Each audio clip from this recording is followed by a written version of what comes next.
역대하 5장 1절에서 14절 말씀. 이렇게 해서 솔로몬은 여호와의 성전을 짓는 일을 모두 마쳤습니다. 솔로몬은 그의 아버지 다윗이 성전을 위해 바친 모든 것, 곧 금과 은과 모든 기구를 가져와서 성전의 창고에 넣어 두었습니다. 그런 다음에 솔로몬은 이스라엘의 모든 지도자들을 예루살렘으로 불러 모았습니다. 솔로몬은 장로들과 각 지파의 지도자들 그리고 각 집안의 어른들을 불렀습니다. 솔로몬이 그들을 부른 까닭은 여호와의 언약궤를 다윗성 곧 시온성에 옮겨오기 위해서였습니다. 그리하여 이스라엘의 모든 백성이 솔로몬 왕 앞으로 모였습니다. 그때는 7월의 초막절 때였습니다. 이스라엘의 모든 장로들이 도착하자 레위 사람들이 궤를 어깨에 메고 옮기기 시작했습니다. 제사장과 레위 사람들이 그 궤와 회막과 그 안에 거룩한 물건들을 다 옮겼습니다.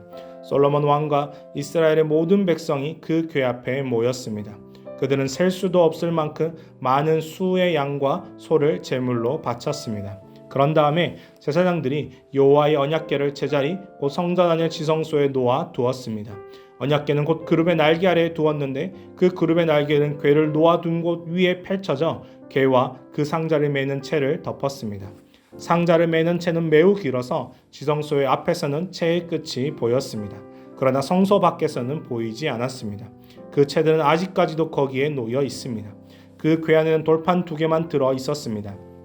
그 돌판은 시내산에서 모세가 넣어둔 것입니다. 시내산은 이스라엘 백성이 이집트에서 나온 뒤에 여호와와 언약을 맺은 곳입니다. 그런 뒤에 모든 제사장들이 성소를 떠났습니다. 그곳에 있던 제사장들은 차례와 상관없이 몸을 깨끗이 한 뒤 여호와를 섬길 준비를 하고 있었습니다. 음악가인 레위 사람들 곧 아삽과 헤만과 여두둔과 그들의 아들과 형제들은 제단 동쪽에 서 있었습니다. 그들은 하얀 모시옷을 입고 재금과 비파와 수금을 연주했습니다. 그들과 더불어 제사장 120명이 나팔을 불었습니다. 나팔을 부는 사람들과 노래하는 사람들이 한 사람처럼 소리를 냈습니다. 그들은 찬양하며 여호와께 감사드렸습니다. 그들은 나팔과 재금과 그 밖의 악기를 연주하며 노래를 불렀습니다. 그들은 이런 노래로 여호와를 찬양했습니다. 여호와는 선하시다. 그의 사랑은 영원하시다. 그때에 구름이 여호와의 성전을 덮었습니다. 제사장들은 그 구름 때문에 일을 계속할 수 없었습니다. 여호와의 영광이 하나님의 성전을 가득 채웠습니다. 성전 외관과 성전 내부에 이르기까지 구체적으로 기록되어졌던 성전 건축의 현장은 이제 5장 1절에 가서 드디어 성전이 완성되었음을 알리고 있습니다. 하나님의 성전이 아름답게 완성되어졌다라고 오늘 본문은 시작하고 있습니다. 그러면서 2절에서 14절 가운데 이 언약궤와 구름이라는 주제로서 본문이 기록되어져 있는데요. 오늘 우리가 중요하게 봐야 될 것은 하나님의 성전의 완성과 함께 하나님의 임재가 우리 가운데 이루어지고 있음을 바라봐야 합니다. 굉장히 중요한 부분이죠. 첫 번째로 하나님의 임재의 언약궤와 구름이 성전을 차지하고 있습니다. 그리고 내일 있게 될 본문 6장에서 바라보면 솔로몬이 하나님을 찬양하고 하나님께 기도하는 장면이 나오고요.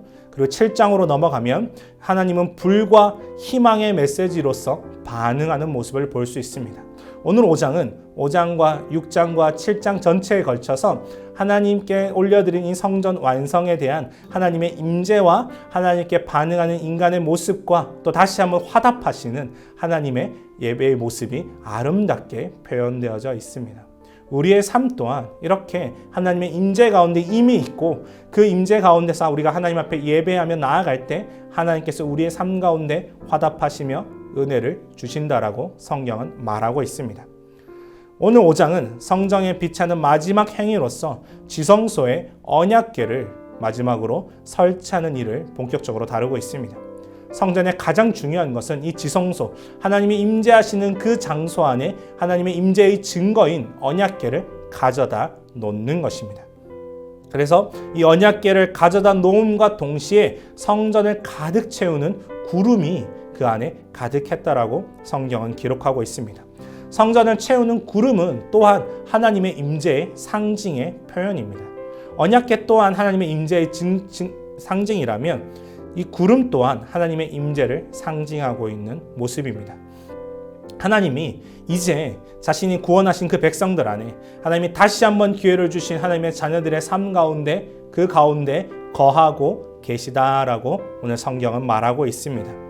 언약궤는 하나님이 출애굽 때 이스라엘과 맺은 언약에 대해서 말하고 있는 상징입니다. 그 언약궤, 바로 이 커버넌트, 하나님과의 언약의 상징인 그 언약궤는 역대기서 전체를 통해서 계속해서 표현되어지고 있는 또한 어구이기도 합니다. 언약궤는 하나님이 이스라엘에게 헌신한다라고 하는 약속의 증표입니다. 그리고 언약궤는 당시에 이 역대기가 포로기 이후에 기록되어졌다라고 봤을 때 당시에는 이미 언약궤가 사라지고 난 뒤였습니다. 그들 자신의 성전은 거의 솔로몬의 영광에 대한 그림자에 불과한 상황이었습니다. 그럼에도 이 상징이 다시 한번 기록되어지고 선포되어짐을 통하여서 여전히 하나님께서 그들을 버리지 않으시고 하나님께서 함께 하시며 언약을 잊지 않으시고 지키신다라는 약속을 보여주고 있습니다. 사랑하는 여러분, 오늘날 우리의 삶에도 동일합니다. 당장 눈앞에 보이는 하나님의 증거가, 하나님의 임재의 증거가 눈에 보이지 않는다 할지라도 하나님과 우리의 언약은, 하나님과 우리의 약속은 결코 변하지 않고 무너지지 않습니다. 그래서 레위 사람들은 음악 사역으로 인도되는 찬양과 예배에 또 참여함으로 하나님의 임재에 또 여전히 인식할 수 있음을 보여줄 수 있습니다. 바로 우리의 예배와 동일하죠. 우리 예배 또한 하나님께 그 하나님의 임재와 상징 가운데서 온전히 드려지는 그 예배가 되기를 소망합니다. 바로 여기서 헤세드, 하나님의 신실한 사랑이 보여지고요. 그리고 이 쉐키나의 영광이 대대손손 불려지며 고백되어지는 모습이 나옵니다. 성전은 결코 인간 안에 머물 수 없으나 그런 하나님의 영광이 사랑 그 은혜 가운데, 하나님의 임재 가운데, 하나님의 신실하심 가운데 쉐키나의 영광으로서 이스라엘에 거하는 모습이 오늘 성경은 얘기하고 있습니다. 저와 여러분의 삶이 하나님의 헤세드, 하나님의 그 신실하신 사랑과 쉐키나의 영광으로 고백되어지는 그 은혜가 있기를 소망하고 축복합니다.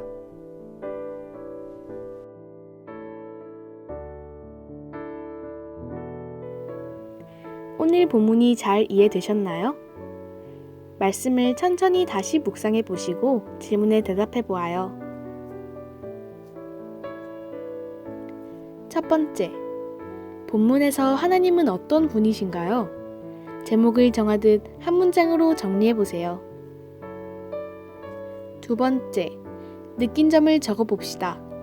본문에서 느낀 점을 자유롭게 적어주세요. 세 번째, 적용을 구체적으로 해봅시다. 다짐이 아니라 실천 가능한 삶의 적용을 구체적으로 적어보세요.